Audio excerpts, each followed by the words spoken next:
Madame la députée, vous êtes ici au salon Made in France. Ça représente quoi le Made in France pour vous? Une politique qu'il faudrait absolument développer. Et tout à l'heure, un exposant nous disait tout le monde est d'accord avec le Made in France et puis les politiques n'agissent pas dessus.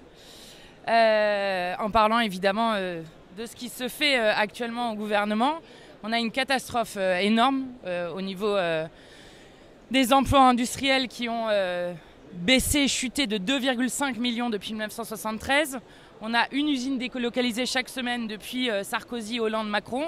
Donc on est sur une catastrophe et à la fin, ça produit les ruptures de chaînes d'approvisionnement qu'on a vues, notamment le Covid. Là, on était avec le syndicat des masques qui nous disait qu'ils avaient bien du mal à faire en sorte que ça ne soit pas sur les marchés asiatiques, mais qu'on ait une souveraineté française sur la question de quelque chose qui est une politique publique de santé. Et que, y compris, l'armée française avait commandé 45 millions de masques et que les 45 millions de masques avaient tous été commandés sur le marché asiatique. Donc il y a une question de volonté politique qui est posée, d'autant que évidemment le Made in France, c'est des emplois directs, 3 fois plus d'emplois directs que si c'est produit à l'étranger.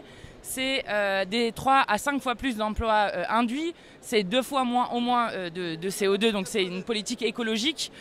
Et donc on devrait à partir des besoins relocaliser la production dont on a besoin, alors que dans la 7e puissance économique au monde, on se retrouve encore avec des gens qui ne mangent pas à leur faim, qui n'ont pas une éducation de qualité, accès à la santé, etc. Donc c'est tout ça qui est posé avec le Made in France. Et justement, vous faites travailler vous à la France Insoumise avec vos goodies, le Made in France. À l'Assemblée nationale, nos collaborateurs, on a choisi, et ça c'est quelque chose qui peut être fait par tous les CSE dans le pays, on a choisi d'orienter les cartes cadeaux qui sont dans la loi pour les salariés, de les orienter vers du Made in France. Et on nous expliquait tout à l'heure que en fait, ça correspond à 2 milliards d'euros qui pourraient être réinjectés, non pas avec de l'argent qui partirait à l'étranger, comme c'est le cas avec les cartes Amazon et autres, mais qui pourraient être réinjectés directement dans le Made in France.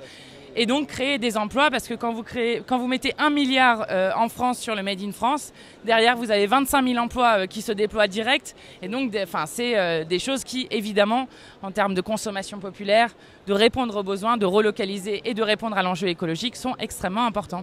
Merci Madame la députée. Merci à vous.